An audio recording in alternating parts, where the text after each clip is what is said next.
Sir ఒక tourist Spanish మహిళ తన భర్తతో కలిసి దాదాపు అన్ని దేశాలు తిరుగుతూ మన ఇండియాకి వచ్చింది. జార్ఖండ్‌లో తనకి ఒక ఘోరమైన సంఘటన ఎదురైంది. అంటే 7 వ్యక్తులు కలిసి తనని రేప్ చేశారు అని చెప్పేసి ఒక ఒక సోషల్ మీడియాలో ఒక వీడియో వైరల్ అవుతుంది. అసలు వాళ్ళు ఇప్పుడు దొరికే అవకాశం ఉందంటారా? యాక్చువల్‌గా ఇది ఎలా జరిగిందనేది ముందు చెప్పుకుందాం. ఒక స్పానిష్ జంట ఆమెకు 28 ఏళ్ళు, అతనికి అరౌండ్ 60. వాళ్ళిద్దరూ వ్లాగర్స్, ట్రావెల్ వ్లాగర్స్ అంటారు వాళ్ళని. అంటే ట్రావెల్ చేస్తూ వీడియోలు షూట్ చేసి వాటిని సోషల్ మీడియాలో అప్లోడ్ చేస్తుంటారు. సో ఇలాంటి వాళ్ళు నిజానికి ప్రపంచవ్యాప్తంగా చాలామంది ఉన్నారు. వీళ్ళిద్దరూ బైక్లో బయలుదేరి వీళ్ళ వివిధ దేశాలు తిరుగుతూ ఉంటారు. ఇలాగ వాళ్ళకి టూరిస్ట్ వీసాలు ఉన్నాయి. అలాగే వీళ్ళు సౌత్ ఏషియా టూరు ప్లాన్ చేశారు, దక్షిణ ఆసియా టూరు ప్లాన్ చేశారు. ఆల్రెడీ పాకిస్తాను, బంగ్లాదేశ్ కవర్ చేసుకున్నారు. ఇప్పుడు వాళ్ళ టార్గెట్ ఏంటంటే బెంగాల్ మీదుగా వెస్ట్ బెంగాల్ నుంచి స్టార్ట్ అయ్యారు. అంటే బంగ్లాదేశ్ నుంచి వెస్ట్ బెంగాల్కి వచ్చారు. వెస్ట్ బెంగాల్ నుంచి వాళ్ళ ప్లాన్ ఏంటంటే వయా జార్ఖండ్, బగల్పూర్ మీదుగా నేపాల్ వెళ్ళాలి అనేది వాళ్ళ ఒక రూట్ మ్యాప్ వేసుకున్నారు. వేసుకున్న వాళ్ళు జార్ఖండ్లోకి ఎంటర్ అయ్యి బగల్పూర్కి వెళ్ళే దారిలో ముంకాజ్ జిల్లా అంటారు దాన్ని. ఆ ముంకాజ్ జిల్లాలో అన్స్దిహా మార్కెట్ అనే ఒక ఏరియాలో, ఒక రూరల్ ఏరియా అది కంప్లీట్గా. ఆ రూరల్ ఏరియాలో పక్కన ఒక గట్టు మీద కొన్ని గుడిసెలు ఉన్నాయి.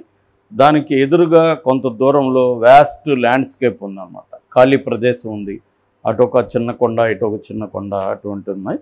అటువంటి ప్లేస్కి వీళ్ళు ఈవినింగ్ 5 గంటలకు చేరుకున్నారు. అక్కడ వాళ్ళ ఉద్దేశం ఏమంటే రాత్రికి అక్కడ మకాం వేసి మార్నింగ్ వెళ్దామని వాళ్ళు చిన్న మేక్ షిఫ్ట్ అంటారు, చిన్న టెంట్ లాంటిది అక్కడ వేసుకున్నారు. అంటే మామూలుగా ట్రావెల్స్ వెళ్ళేవాళ్ళు ఇలాగ చిన్న టెంట్ ఉండదు, దాన్ని వేసుకొని నైట్ అక్కడ గడిపేసి వెళ్దాం అనేది వాళ్ళ plan.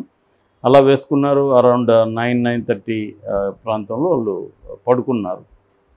పడుకున్నాక early hours of morning కొంతమంది అటాక్ చేశారు. దాంట్లోకి అటాక్ చేసి కత్తులు తీసుకొచ్చి వాళ్ళ గొంతుల మీద పెట్టారు. గొంతుల మీద పెట్టి వాళ్ళ హెల్మెట్తో అతన్ని బాగా తల మీద పదే కొట్టారు. బాడీ అంతా కొట్టేశారు.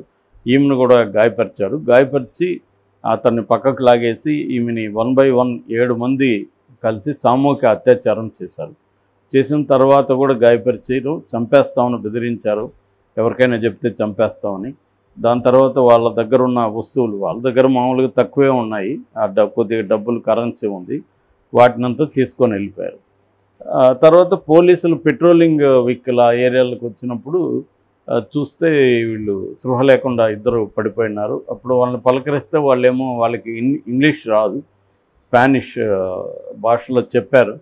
చెప్తే వాళ్ళకి అర్థం కాలేదు. దాంతో వాళ్ళు పోలీస్ స్టేషన్కి తీసుకెళ్ళి, ముఖ్యంగా ముందు హెల్త్ సెంటర్కి తీసుకెళ్లారు.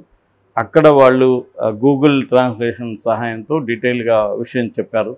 దాంతో వాళ్ళకి ఫిజికల్గా కూడా ఆమెకు టెస్ట్ చేశారు. చేస్తే మెడికల్ టెస్ట్లో కూడా ఆమె గ్యాంగ్ రేపుకు గురైందనేది తెలిసింది. దాని తర్వాత విచారణ ప్రారంభించారు. ప్రారంభించిన తర్వాత ఒక 3 దొరికారు.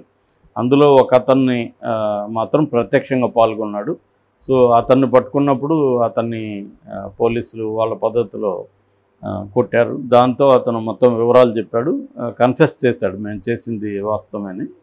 సో ఆమె దాని తర్వాత ఆమె అతను ఇద్దరు కలిసి వీడియో కూడా పెట్టారు.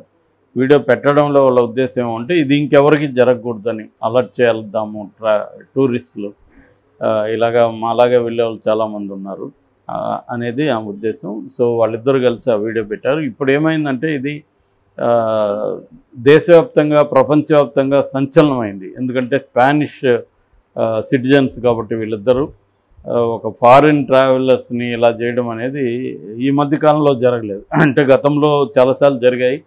గతంలో ఇలాగే రష్యన్ ట్రావెలర్స్ సైకిల్ మీద వచ్చిన వాళ్ళని చేశారు. అంతకుముందు స్విస్ 2013లో స్విస్ జంటని ఇలాగే చేశారు. ఇలాగ చాలా సంఘటనలు జరుగుతున్నాయి.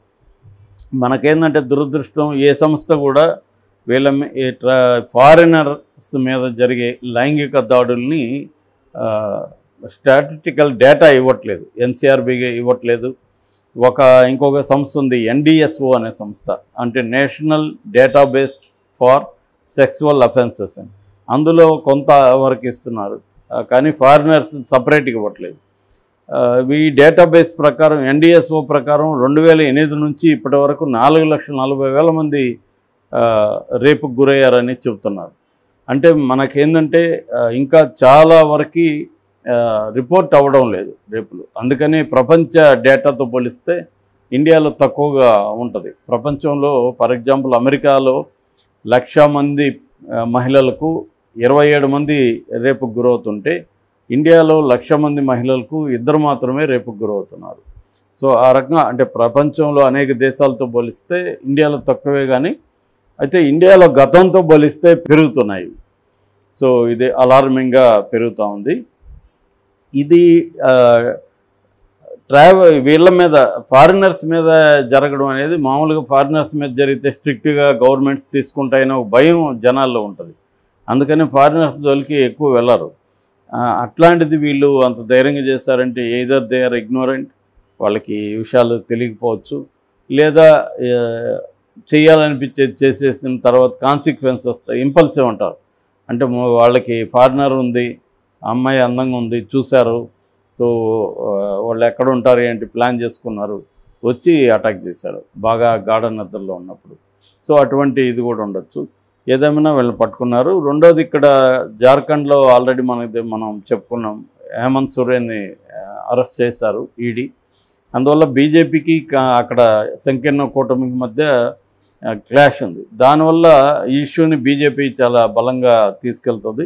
బాబులాల్ మరాండి అని అక్కడ బీజేపీ ప్రెసిడెంటు, ఆయన దీనికి ప్రభుత్వం బాధ్యత వహించాలని చేస్తున్నాడు. నిజానికి ఎప్పటి నుంచో హోమ్ మినిస్ట్రీ కూడా ఇలాగ ఫారినర్స్ వస్తున్నప్పుడు వాళ్ళకి ఈ ఎమర్జెన్సీ నెంబర్ కూడా ఎయిర్పోర్ట్లో పెట్టడం, ఏదన్నా హెల్ప్ లైన్ పెట్టడం, ఏదైనా అయితే ఫోన్ చేయమని చెప్పడం కనిపిస్తుంది. అయితే ఈ సంఘటన వల్ల ట్రావెలర్స్ తగ్గే అవకాశం ఉందన్న ఒక చర్చ కూడా నడుస్తుంది. ఎందుకంటే 2013లో వాళ్ళ స్విట్జర్లాండ్ నుంచి వచ్చిన ఒక మహిళ మీద ఇలాంటి రేప్ జరిగినప్పుడు దాదాపు 20 నుంచి 30% ట్రావెలర్స్ తగ్గిపోయారు అప్పుడు ఇండియాకి.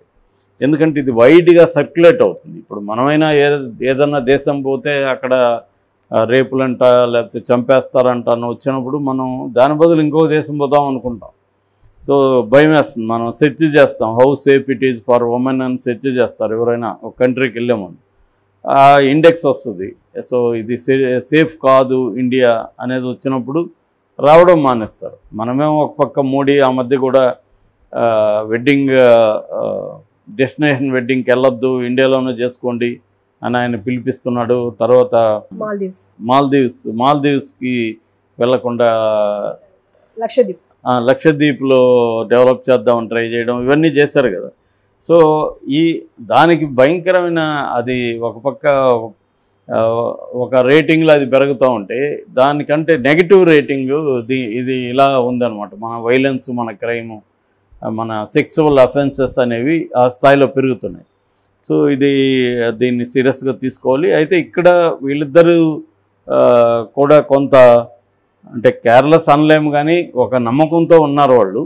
కానీ ట్రావెలర్స్ వెళ్ళేటప్పుడు అనేక ఏజెన్సీలు సూచిస్తున్నారు, నిజానికి ఆయా దేశాలు కూడా సూచిస్తున్నారు, మీరు ఇండియాకు వెళ్ళేటప్పుడు ఒంటరిగా వెళ్ళకండి, గుంపుల్లో ఉండడానికి ట్రై చేయండి, అట్లాగే పబ్లిక్ ట్రాన్స్పోర్ట్లో వెళ్ళడానికి మ్యాక్సిమం ట్రై చేయండి.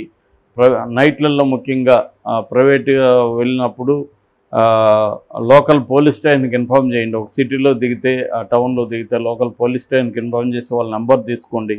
మీరేమన్నా ఆటోలో కానీ క్యాబ్లో వెళ్తే ఆ నెంబర్కి ముందే డీటెయిల్స్ పెట్టేయండి. ఇట్లాంటివి కొన్ని పెట్టారు. ఇప్పుడు ఆంధ్రప్రదేశ్ లాంటి దాంట్లో దిశ యాప్లు ఇవన్నీ వచ్చాయి. అదేంటంటే యాప్ ఆన్ చేస్తుంటే ఆటోమేటిక్గా పోలీస్ స్టేషన్ కనెక్ట్ అయిపోతుంది, ట్రాకింగ్ ఉంటుంది అన్నమాట.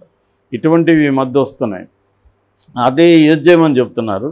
సో అట్లాగే స్టే చేసేటప్పుడు కూడా ఆ హోటల్ ఎక్కడ ఉంది ఏంటి లొకేషన్ ఇవన్నీ చూసుకొని స్టే చేయండి అని చెప్తున్నారు. వీళ్ళు కొద్దిగా రిమోట్ ఏరియాలో పోయి అలా వేయడం కూడా ఒక కొద్దిగా ఇంకొంత జాగ్రత్తలు తీసుకుండాలి వీళ్ళు. పోలీస్ స్టేషన్కి చెప్పుండడం, మామూలుగా క్యాంపింగ్ అంతా కూడా ఎక్కడ చేయాలంటే డాబాల దగ్గర చేయడం, అంటే జన ప్రదేశాలు ఉన్న చోటే క్యాంపింగ్ చేసుకోవాలి తప్ప రిమోట్, ఇప్పుడు ఇది చూస్తే ఆ విజువల్స్ చూస్తే క్లియర్గా అక్కడ ఎవరు మనుషులు ఉండే ఏరియా కాదు, పక్కన కొండలు గుట్టలు ఉన్నాయి. అది మన రొమాంటిక్గా బాగానే అనిపిస్తుంది ప్లేస్, కానీ సేఫ్టీ సైడ్ చూసినప్పుడు అది సేఫ్ కాదు. అందుకని చాలామంది ట్రావెలర్స్తో ఉండే ఇష్యూ ఏంటంటే వాళ్ళు ఒక వైల్డ్నెస్ని కోరుకుంటాడు, ఫారెస్ట్ని కోరుకుంటారు, అవన్నీ ఓకే, కానీ సేఫ్టీ సైడ్ కూడా ఆలోచించాలి. ఒక ట్రావెల్లో మనం వెళ్తున్నప్పుడు ఇట్ ఈజ్ సేఫా కాదా అన్నది యాంగిల్లో కూడా ఆలోచించాలని దీని నుంచి మనం నేర్చుకోవాలి, ఈ సంఘటన నుంచి.